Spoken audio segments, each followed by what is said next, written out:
From the silent, swirling majesty of distant nebulae to the intricate, lightning-fast ballet of neural connections within your own brain, the cosmos is replete with wonders, both unimaginably vast and intimately personal.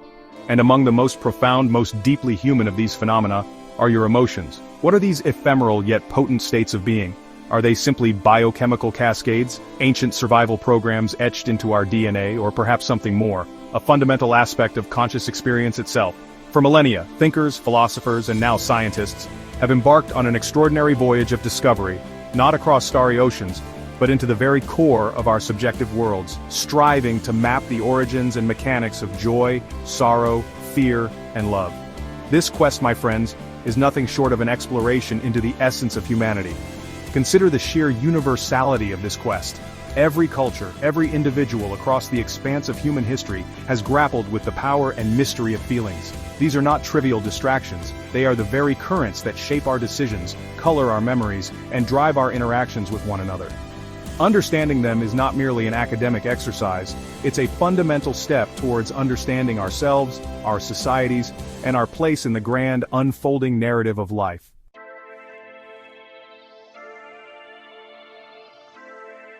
Welcome. Why theories steer our understanding. As we embark on this exploration of our emotional universe, it's crucial to grasp why these frameworks, these theories of emotion, hold such profound significance. In the grand theater of scientific inquiry, a theory is far more than a mere guess or a fleeting hypothesis. It is a meticulously constructed edifice of understanding, built upon a foundation of empirical evidence, logical reasoning, and rigorous testing. It provides a coherent explanation for a set of observations, and crucially, it possesses predictive power, allowing us to anticipate future phenomena. Theories of emotion, therefore, are our most sophisticated instruments for navigating the often turbulent seas of human feeling, offering us charts to map territories that were once considered inscrutable, beyond the reach of systematic investigation. These conceptual frameworks are not academic abstractions, confined to dusty journals and esoteric debates. No, their impact reverberates through the very fabric of our daily lives, influencing how we approach some of the most critical aspects of human experience. Consider the realm of mental health. Theories of emotion underpin the development of effective psychotherapies, guiding clinicians in their efforts to alleviate suffering and foster emotional well-being. They help us understand the roots of anxiety, the depths of depression, and the pathways to resilience. Without these guiding principles, our attempts to heal the mind would be akin to navigating a labyrinth without a map, relying on chance rather than informed strategy. They are, in essence, the intellectual scaffolding upon which progress is built. Now shift your gaze to the world of education. How do we create learning environments that truly resonate, that capture attention, and ignite curiosity? Theories of emotion offer profound insights here as well. They help educators understand how feelings like excitement, anxiety, or boredom can dramatically impact a student's ability to absorb information and engage with new concepts. By understanding the interplay between cognition and emotion, teachers can design lessons that not only convey knowledge, but also connect with students on an emotional level, fostering a deeper, more lasting understanding. Imagine classrooms where emotional intelligence is cultivated alongside intellectual prowess, creating more well-rounded, empathetic, and effective learners. This is the promise these theories help us to realize. And the influence doesn't stop there. Think about the modern workplace. How do organizations foster motivation, encourage collaboration, and build a positive, productive culture? Once again, theories of emotion provide an indispensable guide. Understanding what drives engagement, what alleviates stress, and how interpersonal dynamics are shaped by emotional responses allows for the design of programs and policies that truly enhance employee well-being and performance. So, as we delve into the specifics of these theories, remember their far-reaching implications. They are not just abstract ideas, they are powerful tools that help us understand the complex symphony of how and why we feel, offering us pathways to improve lives, enhance learning, and build more compassionate societies.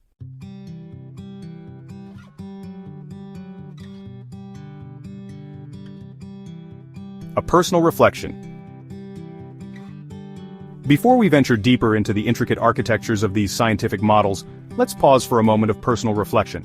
Consider your own rich tapestry of emotional experiences. Can you recall a moment when you were gripped by a powerful emotion, perhaps a surge of elation, a wave of profound sadness, the icy grip of fear, or the warmth of deep affection? Try to bring that memory into focus, not just the event itself, but the feeling, the raw sensation that accompanied it. What did it feel like in your body? What thoughts raced through your mind?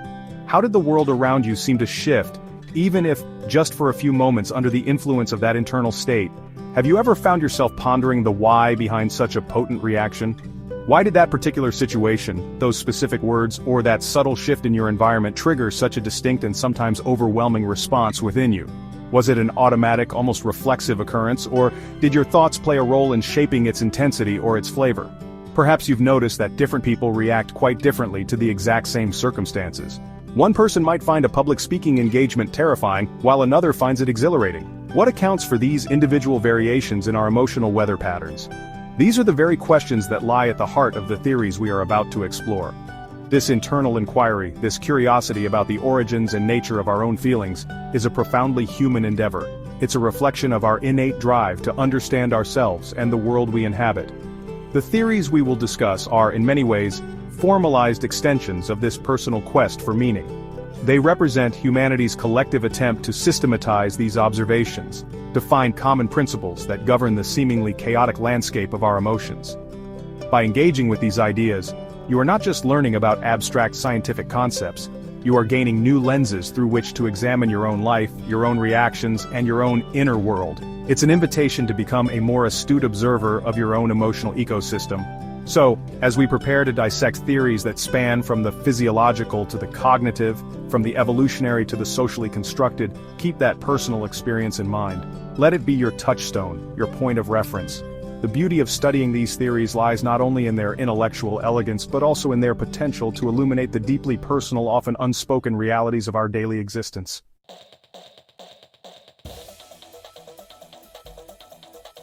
James-Lange and the Physiological Prelude. Imagine, if you will, a scenario that has played out countless times in the grand drama of survival, and perhaps even in your own experience. You are walking through a quiet forest, the air still, the light dappled. Suddenly, a large, shadowy figure, let's say a bear, crashes out of the undergrowth directly in your path.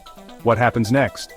According to the conventional wisdom of the 19th century, and perhaps even your intuitive first thought, you would first feel fear, a purely mental event, and then, as a consequence of that fear, your heart would begin to pound, your breathing would quicken, and you would instinctively recoil or prepare to flee. This sequence seems logical, almost self-evident. Emotion first, bodily response second. But now, let us introduce two intellectual pioneers, the American psychologist and philosopher William James, and the Danish physician Charles Darwin. Working independently in the late 1800s, they proposed a rather startling and counterintuitive reversal of this sequence. They suggested that the bodily changes precede the emotional experience. In our bear encounter, the James-Lange theory posits that the sight of the bear triggers an immediate cascade of physiological responses.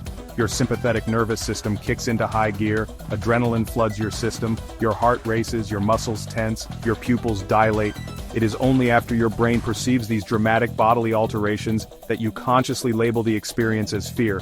We do not run from the bear because we are afraid because we run. This was a revolutionary concept, turning the accepted understanding of emotion on its head. Think about it. The feeling, the subjective experience of fear, anger, or joy, was not the initiator of the physical response but rather its consequence, its interpretation.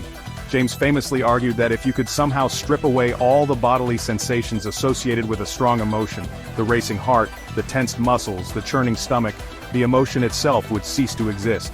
There would be no mental residue of fear without the physical feelings of being afraid. The body in this view is not merely a passive recipient of emotional commands from the brain, it is an active participant, providing the raw data that the brain then interprets as a specific feeling. Consider the implications of this. If James and Lange are correct, then our emotions are deeply embodied, inextricably linked to the physical state of our organism. This perspective opens up fascinating avenues for understanding how our physical health might influence our emotional well-being, and vice versa. It suggests that interventions targeting bodily states, such as deep breathing exercises to calm a racing heart, or physical activity to alter physiological arousal, could directly impact our emotional experiences. While the theory has faced criticisms and modifications over the decades, its core insight, the profound connection between bodily changes and emotional feeling, remains a crucial piece of the puzzle in our ongoing quest to understand the rich tapestry of human emotion.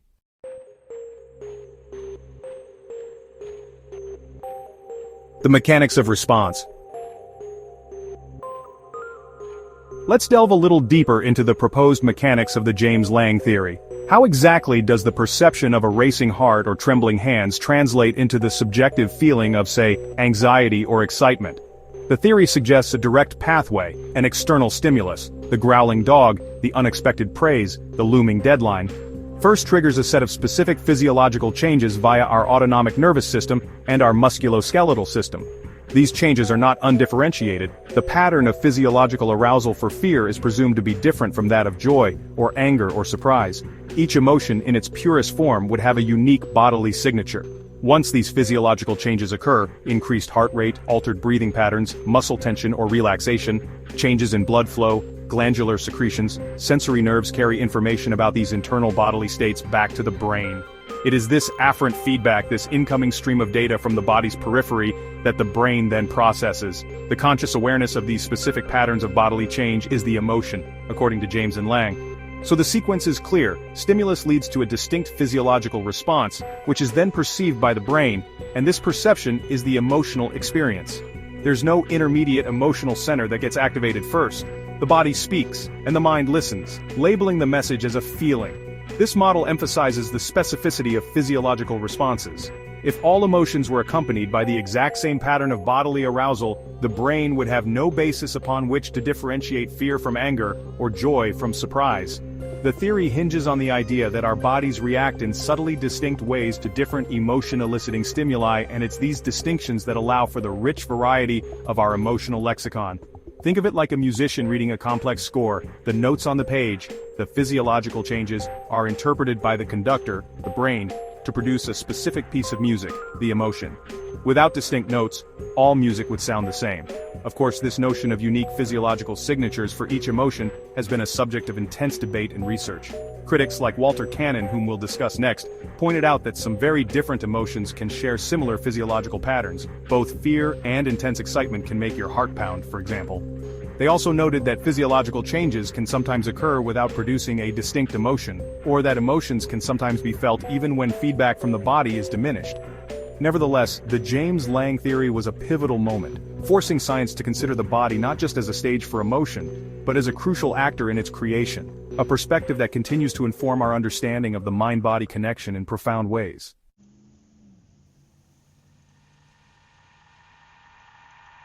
The simultaneous spark. Now let's journey into the early 20th century, a time when our understanding of the cosmos was expanding, and so too was our exploration of the inner universe, the landscape of human emotion. Enter Walter Cannon and Philip Bard, two pioneers who looked at the prevailing James-Lange theory and said, hold on a minute, does the universe, or in this case the human body, always work in such a linear, step-by-step fashion? They questioned whether our hearts must pound before we consciously register fear. What if, they pondered, the experience of emotion and the body's dramatic overture occur not in sequence, but in a stunning, simultaneous symphony? This was a radical departure, suggesting a more complex, integrated system at play within us. Their proposition, the Cannon-Bard theory, paints a different picture of our emotional genesis. Imagine, if you will, a stimulus, that proverbial snake in the grass, or perhaps an unexpected cosmic event appearing in your telescope. According to Cannon and Bard, this trigger doesn't just send a signal to your body to react, which then informs your brain. Instead, the information zips to a crucial relay station in your brain, the thalamus. From this central hub, like signals broadcast simultaneously from a deep space network antenna, messages are dispatched concurrently, one to the cerebral cortex, igniting the subjective experience of emotion, and another to the sympathetic nervous system, orchestrating the physiological arousal, the racing heart, the quickened breath, the tingling skin. Think of the thalamus as grand central station for sensory information. It's not just passively passing messages along, it's actively directing traffic. When that snake slithers into view, the visual data hits the thalamus, which then, with impressive efficiency, alerts both the higher brain centers responsible for conscious feeling and the bodily systems that prepare you for action. So, you feel the cold dread of fear at the same moment your muscles tense and your adrenaline begins to surge. It's not a case of the body leading the mind or the mind waiting for the body's report. It's a coordinated, simultaneous response, a testament to the brain's remarkable processing power and its ability to multitask on a profound level. This model suggested that the physiological responses themselves might not be distinct enough to account for the rich variety of emotions we experience. After all, a pounding heart can accompany fear, excitement, or even intense anger. Cannon and Bard argued that the quality of the emotion, its specific flavor, is determined in the brain, specifically the cortex, at the same time the body is revving up. The body's response is more of a general alarm, while the brain provides the specific interpretation. It's a beautiful parallel processing system, far more nuanced than a simple cause and effect chain, reflecting the intricate dance between mind and body that defines our existence.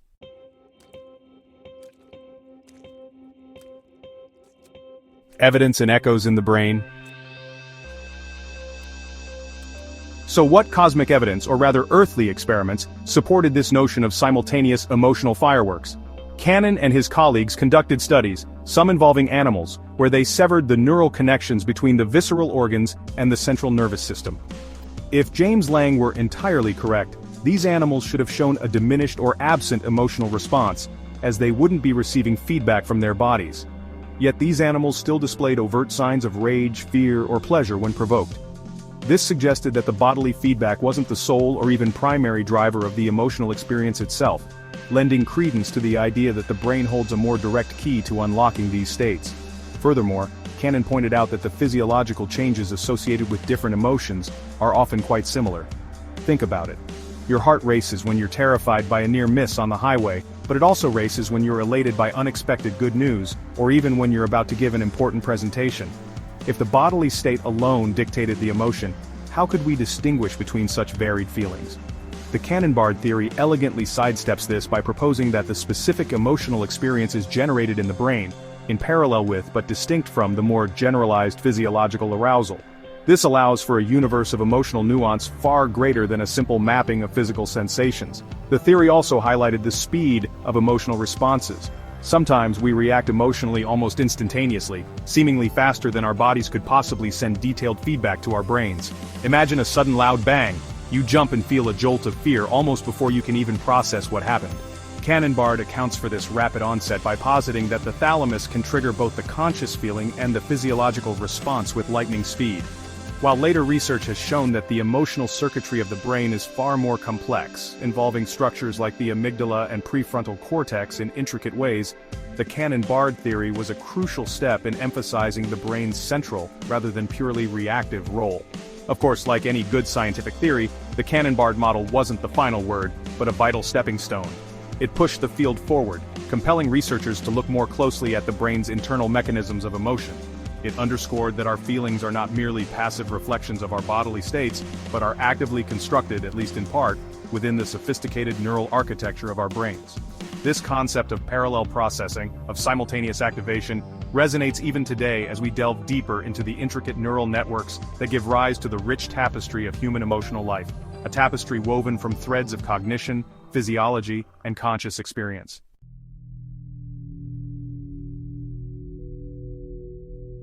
The two-factor formula. Now, let's fast forward a bit, into an era where the complexities of the human mind were being probed with increasing ingenuity. Stanley Schachter and Jerome-Singer entered the scene, observing the ongoing debate between theories like James-Lange and Cannon-Bard. They proposed a fascinating synthesis, a two-factor theory of emotion that suggests our feelings emerge from a dynamic interplay. It's not just about the body, nor just about simultaneous brain events. It's about a physiological stir needing a cognitive whisper, or sometimes a shout, to tell it what it means. Imagine your body as an engine revving. Schachter-Singer says you then look around to see why it's revving before you decide if you're in a race or about to crash. The core of their idea is elegantly simple yet profound. Emotions arise from two crucial ingredients. The first is undifferentiated physiological arousal. Your heart pounds, your palms sweat, your breathing quickens. Crucially, they argued that this arousal is often quite similar across different emotional states. It's a general state of activation, a biological heads-up, but this arousal on its own is ambiguous. It's like receiving a burst of static on a cosmic radio. You know something is happening, but you don't know what the message is. That's where the second factor comes in, cognitive labeling. We actively interpret this arousal based on the cues in our environment, our past experiences, and our current thoughts. To test this, Schachter and Singer designed a now-classic experiment, a clever piece of psychological theater. They gave participants injections of epinephrine, adrenaline, a substance that causes physiological arousal, or a placebo. Some were told the true effects of the drug, some were misinformed, and some were told nothing. Then, these participants were placed in a room with a confederate, an actor pretending to be another participant, who behaved either euphorically, playing with hula hoops, making paper airplanes, or angrily complaining about the experiment. The results were striking. Those who had unexplained arousal, epinephrine, no accurate information, tended to catch the emotion of the confederate. Their bodies were revved up, and the social context provided the label. This demonstrated a remarkable cognitive flexibility in how we construct our emotional reality. If your heart is pounding and you don't have a ready explanation, you actively search your environment for clues. If everyone around you is laughing and celebrating, you might label that inner turmoil as excitement or joy. If, however, the context is threatening or frustrating, that same physiological signature could be interpreted as fear or anger. It's as if our brains are constantly asking, "I feel something, what is it?" And the answer is often found not just within, but by looking out at the universe of our immediate circumstances, a process of active sense-making.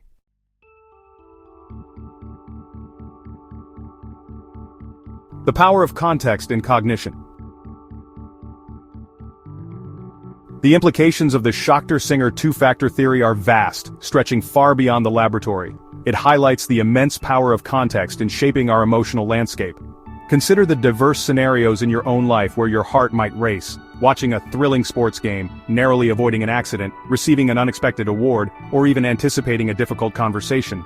The raw physiological sensation might share commonalities, but the label you apply, the emotion you experience, elation, terror, pride, anxiety, is profoundly influenced by your cognitive assessment of that specific situation.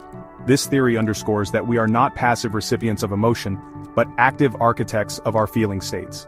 This framework also provides a compelling explanation for phenomena like the misattribution of arousal. This is where we mistakenly attribute our physiological arousal to the wrong source, leading to an incorrect emotional label.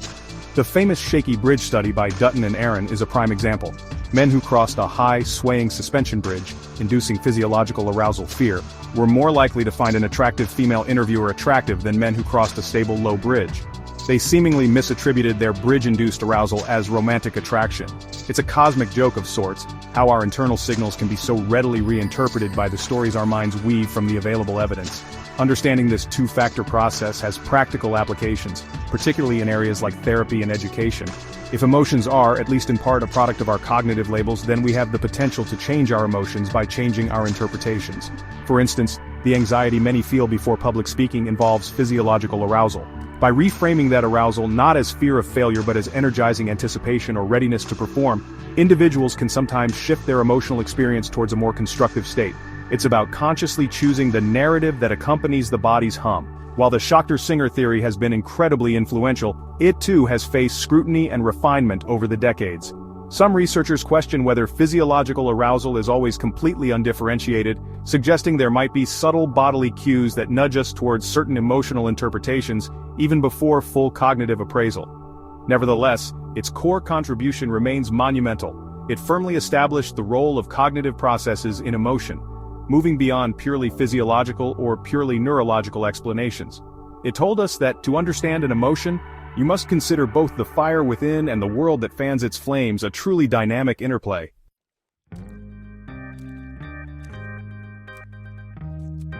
The appraisal shapes the feeling. As our cosmic journey through theories of emotion continues, we encounter Richard Lazarus, a psychologist who placed an even stronger emphasis on the power of the mind, specifically our cognitive appraisal, as the gatekeeper of our emotional worlds. Lazarus proposed that before we even feel an emotion, before our heart perhaps even has a chance to race or our palms to sweat in response to a specific trigger, we engage in a rapid, often unconscious evaluation of the situation. It's this initial mental assessment, this cognitive sizing up, that truly ignites the emotional fire. He argued, quite compellingly, that it's not the event itself that causes emotion, but our interpretation of the event's significance to our well-being. Think of it this way. The universe presents us with countless stimuli every moment. A passing comment, a looming deadline, a sudden change in plans. According to Lazarus, each of these encounters first passes through a cognitive filter. We ask ourselves, is this relevant to me? Does it affect my goals, my values, my safety, my loved ones? This is what he termed primary appraisal. If the answer is no, this has no bearing on me, then an emotional response is unlikely to follow. But if the answer is yes, this matters, then we proceed to a more nuanced evaluation. Is this situation a threat, a harm that has already occurred, or perhaps a challenge, an opportunity for growth or gain? Following this primary appraisal, Lazarus suggested we engage in secondary appraisal. This is where we assess our resources and options for coping with the situation. We ask, what can I do about this? Do I have the skills, the support, the strength to manage this threat or capitalize on this challenge? The interplay between our primary appraisal of the situation's significance and our secondary appraisal of our coping abilities is what, in Lazarus's view, ultimately shapes the specific emotion we experience. It's a deeply personal calculus, an internal negotiation that dictates whether we feel fear, anger, sadness, hope, or relief. Consider the example of an upcoming exam. If your primary appraisal is that this exam is crucial for your future, highly relevant, and you perceive it as something that could expose your weaknesses, a threat, and your secondary appraisal is that you haven't studied enough and lack the ability to prepare in time, poor coping resources, then anxiety is a likely emotional outcome. However, if another student appraises the same exam as a chance to showcase their knowledge, a challenge, and believes they are well prepared, good coping resources, their emotional response might be one of focused excitement or confident anticipation. The stimulus is the same, the appraisal and thus the emotion dramatically different.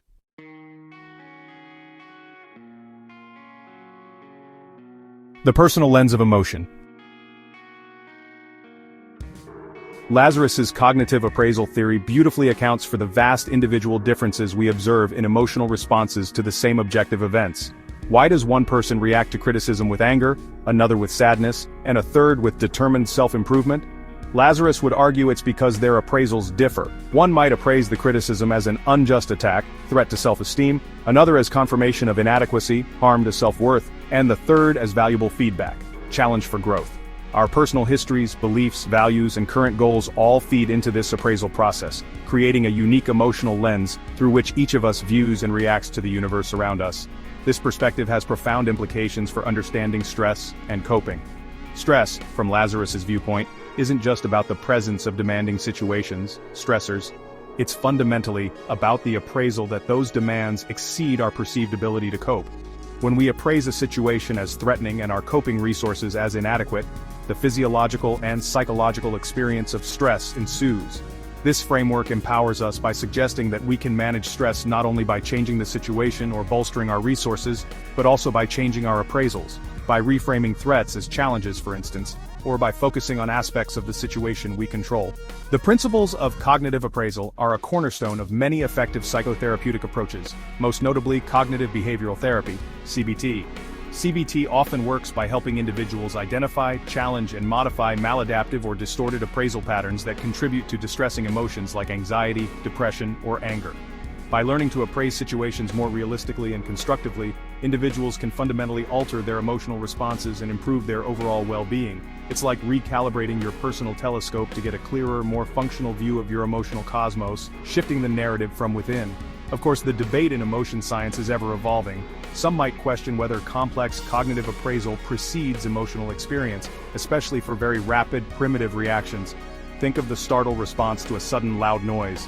Lazarus himself acknowledged that appraisals can occur incredibly quickly, sometimes outside of conscious awareness, almost like a reflex. But his central thesis remains a powerful one, that our thinking, our interpretation, our personal meaning-making plays a starring, often leading role in the grand drama of our emotions. Our minds are not just passive theaters for feelings, they are active directors shaping the entire production.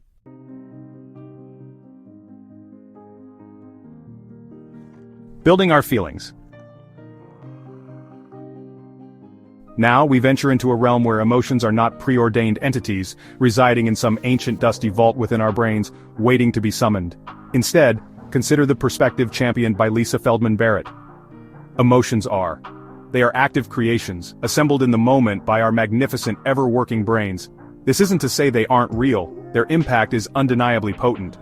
But their origin story, according to this view, is less about discovering a fixed object and more about an intricate process of cognitive and physiological alchemy. It challenges the notion of emotions as simple, push-button reactions, suggesting a far more dynamic and personalized interplay at work within the 3-pound universe atop our shoulders. Think of it like this: the universe provides fundamental particles, quarks, leptons. These are the basic ingredients. Similarly, Barrett proposes core affect, a foundational state of simply feeling good or bad, energized or lethargic.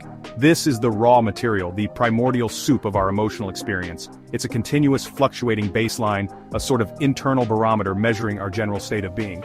It doesn't yet have a name like joy or anger.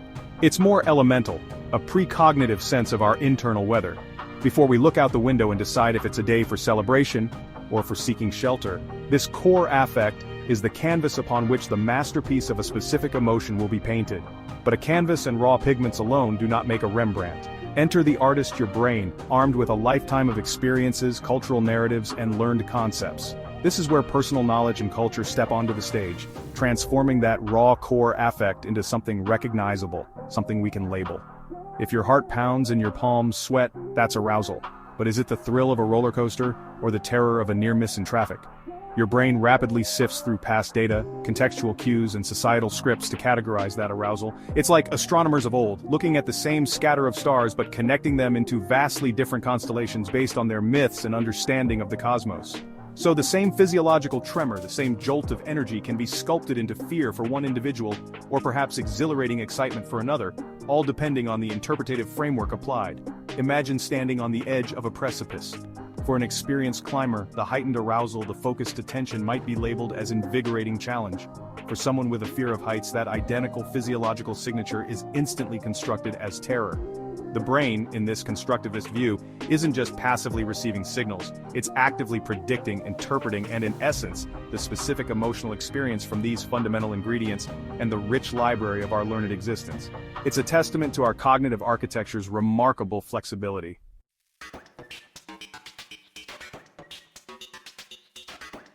The brain as a predictive architect. This constructivist perspective reframes the brain not as a mere reactor to external stimuli, but as a proactive, predictive organ. It's constantly generating hypotheses about the world, including our internal state, based on a torrent of incoming sensory data and a vast database of prior experiences. Emotions in this model are part of this predictive process.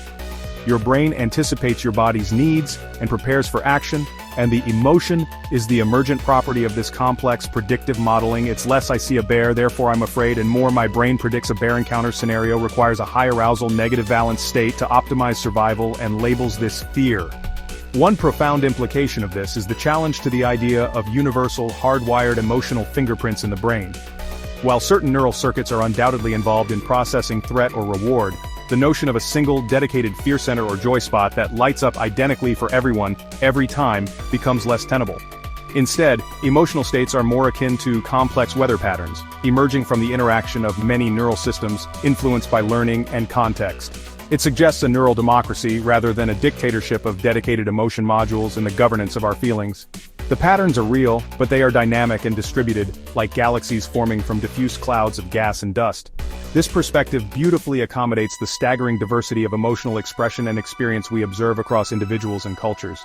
If emotions are constructed, then the tools and blueprints for that construction, our concepts, our language, our societal norms, will inevitably lead to variations in the final product.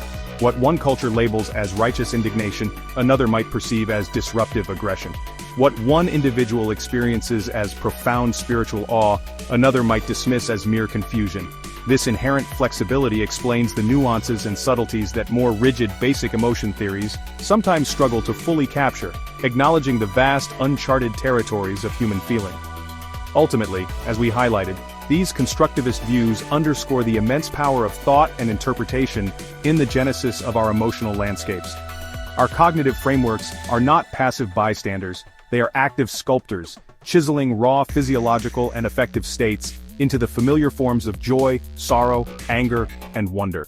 It's a continuous, creative act, a testament to the brain's capacity to make meaning and navigate the complexities of existence. We are, in a very real sense, the architects of our own emotional reality, building our inner worlds moment by moment, prediction by prediction.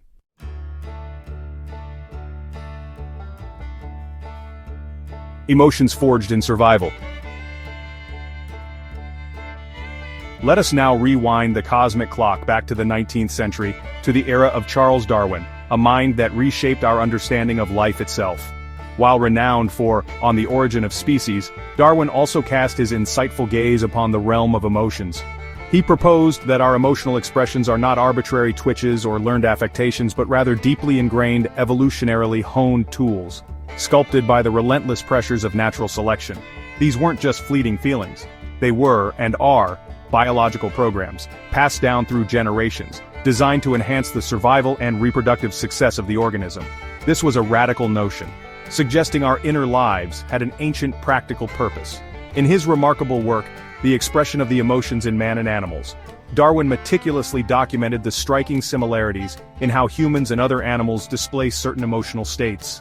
A snarl of anger, a baring of teeth, the widening of eyes in fear, these, he observed, transcended species and, importantly, cultural divides among humans. Why this universality? Darwin posited that these expressions served crucial communicative functions long before complex language evolved. They were unambiguous signals, broadcasting internal states and intentions, vital for navigating social interactions and responding to environmental challenges. A shared emotional vocabulary etched into our very biology. Consider the raw survival value of specific emotions through this Darwinian lens. Fear, for instance, isn't merely an unpleasant sensation, it triggers a cascade of physiological changes, increased heart rate, sharpened senses, adrenaline surging, all designed to prime the body for flight or, if cornered, fight. Anger, similarly, mobilizes resources, preparing an individual to confront a threat or defend territory. Disgust, that visceral recoil from something noxious, acts as a potent defense mechanism, steering us away from potential poisons or disease-carrying substances. These are not quaint psychological quirks, they are life-saving adaptations, forged in the crucible of countless ancestral struggles. These expressions, Darwin argued, are often linked to what he termed serviceable associated habits, actions that were once directly useful in a particular emotional context and became, over eons, intrinsically linked to the feeling itself. The furrowed brow of concentration, perhaps once aiding vision in bright sunlight during a hunt, now accompanies deep thought. The body and mind, in Darwin's view, evolved as an integrated system, where an external expression is but the visible tip of a vast underlying iceberg of physiological readiness, a testament to the deep interconnectedness of our biological machinery.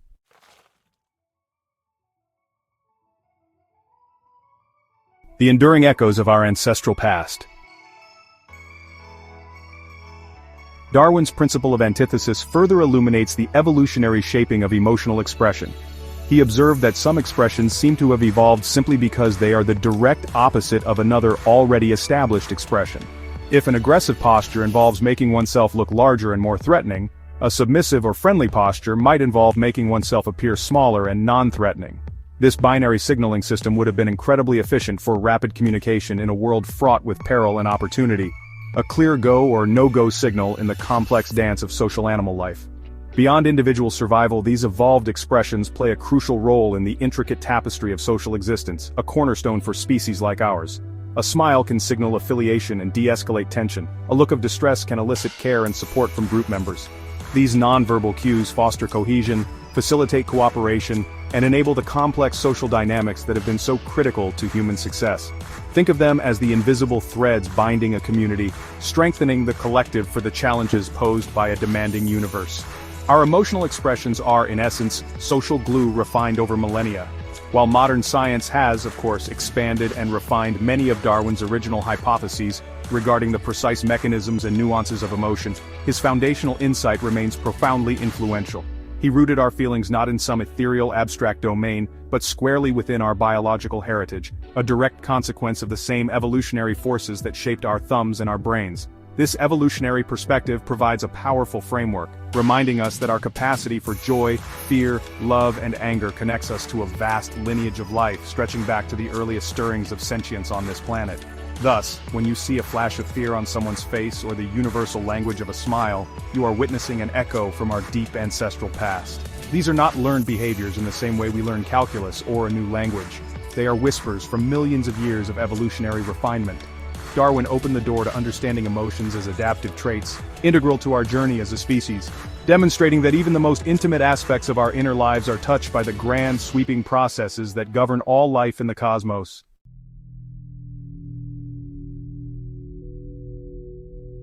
Charting basic emotions. Building upon Darwin's evolutionary bedrock, researchers like Paul Ekman embarked on ambitious scientific voyages to chart the terrain of human emotion across diverse cultures. Ekman's groundbreaking studies in the mid-20th century, particularly with isolated pre-literate cultures like the Fore people of Papua New Guinea, provided compelling evidence for a set of basic emotions whose facial expressions appeared to be universal. These weren't just subtle similarities, they were distinct recognizable patterns, a common emotional language spoken by all of humankind, regardless of geographic or cultural boundaries. This was a profound discovery, suggesting a shared biological toolkit for experiencing and expressing core feelings. Ekman and his colleagues identified a core set of these universal emotions: happiness, sadness, anger, fear, disgust, and surprise. Each, they proposed, comes with a unique innate facial blueprint: the Duchenne smile of genuine joy, the downturned mouth of sadness, the flared nostrils of anger, the wide eyes of fear, the wrinkled nose of disgust, and the raised eyebrows of surprise. These expressions, they argued, are not arbitrary cultural constructs but rather hardwired outputs of our evolved neurobiology, as fundamental to our species as walking upright or using tools. They are like the primary colors of our emotional spectrum. Expanding on this idea of foundational emotions, Robert Plutchik developed his Wheel of Emotions, a model that visually organizes these primary feelings and explores their relationships. Plutchik's wheel not only depicts basic emotions like joy, trust, fear, and sadness, but also arranges them by intensity. For example, annoyance escalating to anger and then to rage, and illustrates how they can combine to form more complex secondary emotions. Just as primary colors in art can be mixed to create an infinite array of hues, Plutchik suggested that these basic emotions blend to produce the rich and varied emotional experiences that characterize human life, such as awe, fear plus surprise, or love, joy plus trust. This concept of basic emotions acting as fundamental building blocks offers an elegant framework for understanding the often bewildering complexity of our inner worlds. It suggests that beneath the surface of myriad nuanced feelings lies a simpler, evolutionarily ancient architecture. These primal states, honed over eons for survival and social bonding, form the foundational notes from which the symphony of human emotion is composed. They are the elemental forces, the emotional gravity, shaping our reactions and interactions with the universe around us and within us.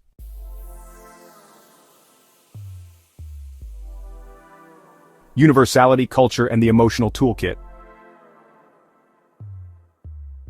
However, the story of basic emotions is not without its cosmic complexities and ongoing scientific debate.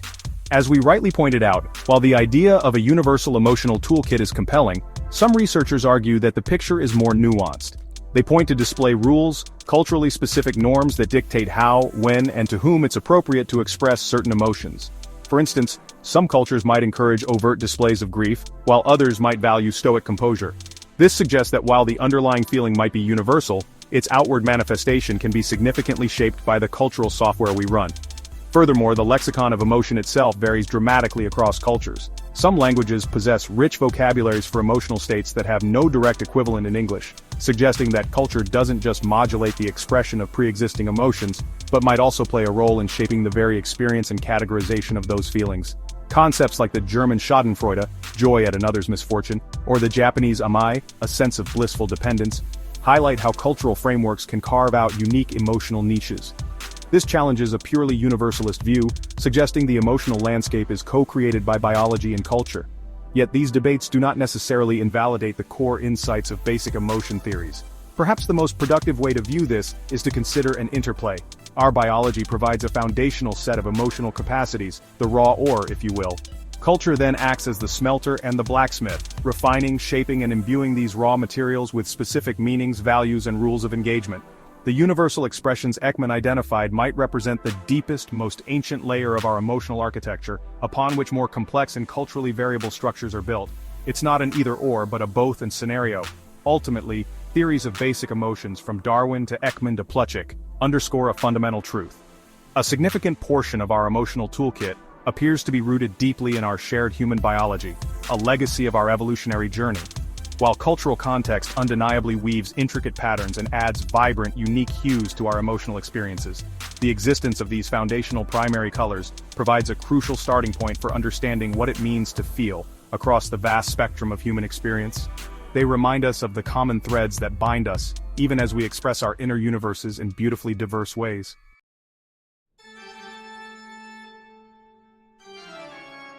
The component process model.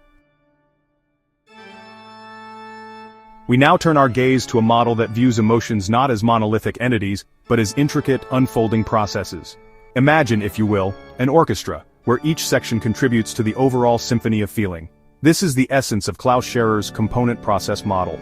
It suggests that what we call an emotion is in fact a dynamic interplay of several distinct components, each a crucial instrument in the ensemble. These aren't just abstract ideas, they are measurable, observable facets of our internal universe, constantly shifting and influencing one another. It's a far cry from a simple on-off switch for happiness or sadness. It's a complex, emergent phenomenon. The first component we must consider is the physiological arousal, the body's immediate, tangible response. Think of your heart rate quickening, your palms sweating, your breath catching in your throat. These are not mere side effects. They are integral parts of the emotional experience, the resonant bass notes and thundering percussion of our internal state. Then there's the motor expression, the outward manifestation, the smile, the frown, the clenched fist, the slumped shoulders. These are the visible signals, the body language that communicates our inner world to others, and even back to ourselves, a kind of biofeedback loop written in posture and gesture.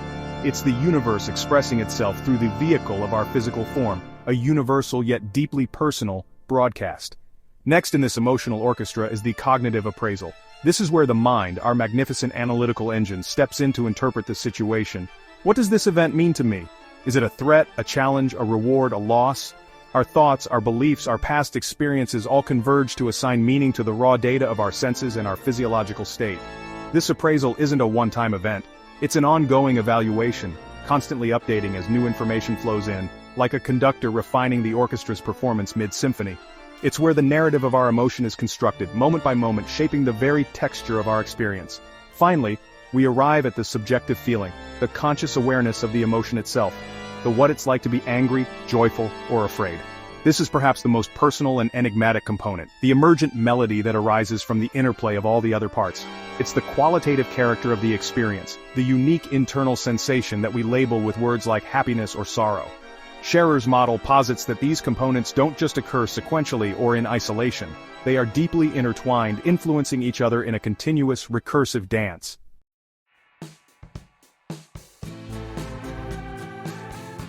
Interplay and emergence. The true elegance of the component process model lies in its emphasis on the dynamic, ongoing interactions between these components. It's not a simple A leads to B leads to C. It's a complex system, a feedback loop where each element continuously informs and is informed by the others. Imagine a cosmic ballet where physiology, expression, cognition, and feeling are partners, each movement of one affecting the movements of all the others. A sudden physiological jolt, say an unexpected loud noise, can trigger a rapid cognitive appraisal, danger, leading to a facial expression of fear and the subjective feeling of alarm, all within fractions of a second. This intricate dance happens constantly, beneath the surface of our conscious awareness. This model helps us understand the sheer variability and nuance of emotional experiences. Why does one person react to a public speaking engagement with crippling anxiety, while another feels a thrill of excitement?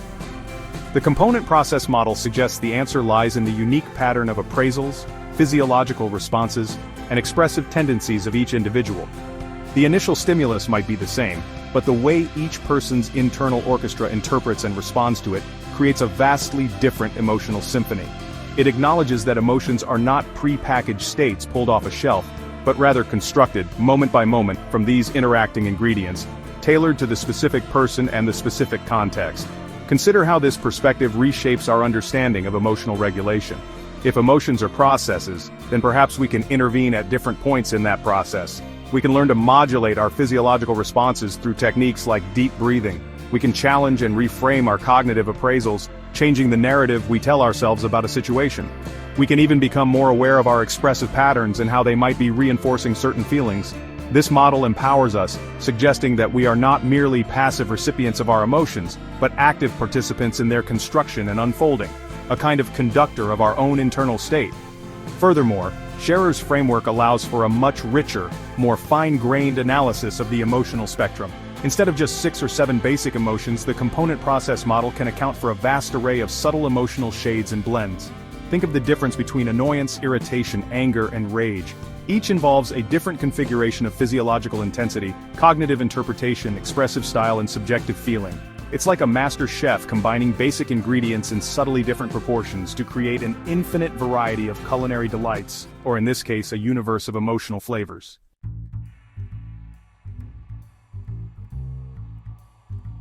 Circuits, chemicals, and consciousness.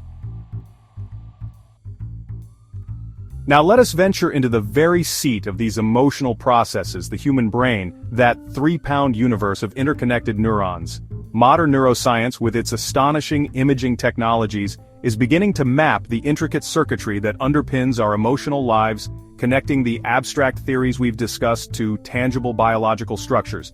It's like moving from a theoretical blueprint of a galaxy to actually observing its stars and nebulae through a powerful telescope.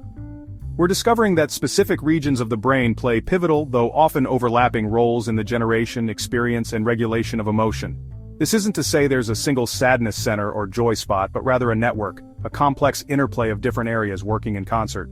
Deep within the temporal lobes, nestled like an almond, lies the amygdala. This ancient structure, part of our limbic system, acts as a rapid response emotional alarm bell, particularly for threats and fear. It can process sensory information and trigger a fight or flight response even before our conscious mind, the neocortex, has fully registered what's happening. Think of it as the brain's first responder, prioritizing survival by quickly assessing potential dangers in our environment. Its speed is its strength, a product of eons of evolutionary pressure, where a split-second reaction could mean the difference between life and death. It's a primal sentinel, ever vigilant. Then there's the prefrontal cortex, the brain's executive suite, located right behind your forehead. This highly evolved region is crucial for higher-order cognitive functions, planning, decision-making, and importantly for our discussion, emotional regulation. While the amygdala might sound the initial alarm, the prefrontal cortex helps us to interpret that alarm in context, to modulate our response, and to decide on a more considered course of action. It's the voice of reason, capable of calming the amygdala's primal screams or, conversely, amplifying an emotional response if the situation warrants it. It allows us to move beyond simple reflex to nuanced, thoughtful engagement with our feelings.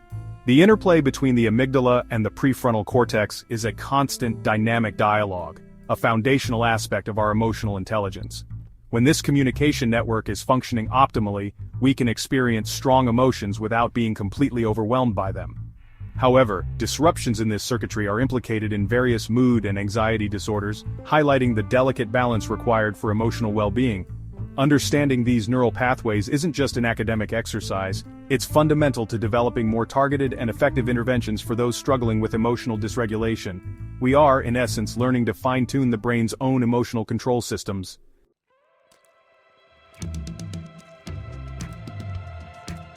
Neurotransmitters and mood. Beyond the brain's architecture, we must also consider its chemistry, the subtle yet powerful influence of neurotransmitters. These chemical messengers zip across the synapses between neurons, carrying signals that can profoundly alter our mood, motivation, and overall emotional state. Think of them as the universe's tiny couriers, delivering vital information that shapes our perception of reality and our internal landscape. While the brain's structure provides the roadmap, neurotransmitters are the vehicles traveling those roads, influencing the speed and nature of the traffic. Their balance is critical for the smooth functioning of our emotional machinery. One of the most well-known neurotransmitters is serotonin. Often associated with feelings of well-being and happiness, serotonin plays a complex role in mood regulation, sleep, and appetite. Imbalances in serotonin levels have been linked to depression and anxiety, which is why many antidepressant medications, known as SSRIs, work by increasing the availability of serotonin in the brain. It's not a simple happiness chemical, but rather a crucial modulator, helping to maintain a stable emotional equilibrium, preventing the pendulum of mood from swinging too wildly. It's a delicate chemical dance, a testament to the intricate biochemistry underpinning our feelings. Then there's dopamine, often dubbed the reward chemical. Dopamine is heavily involved in the brain's pleasure and reward system, driving motivation, focus, and feelings of enjoyment. When you achieve a goal, experience something pleasurable, or even anticipate a reward, dopamine neurons fire, reinforcing that behavior and creating a positive emotional association. However, like all things in the cosmos, balance is key. Too little dopamine can lead to apathy and lack of motivation, while an overactive dopamine system can be implicated in addiction and certain psychotic disorders. It's the cosmic carrot urging us forward, but its influence must be carefully orchestrated.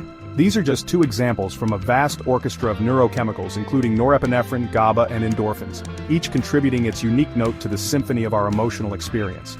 Modern neuroscience is not just identifying these chemicals but also understanding how they interact with each other and with the brain structures we discussed earlier. This knowledge is revolutionizing how we approach mental health, allowing for the development of treatments that can target specific chemical imbalances. It also informs educational strategies, as understanding the neurochemistry of motivation and engagement can help create learning environments that harness positive emotions to enhance comprehension and retention. we are truly at the frontier of understanding the brain's emotional language.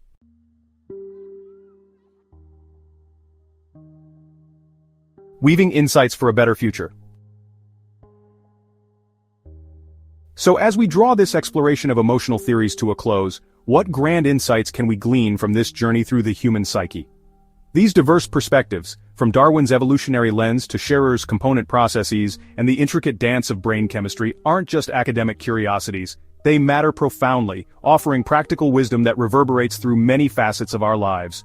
Consider the realm of clinical psychology. Therapies for anxiety and depression often draw directly from these wellsprings of understanding.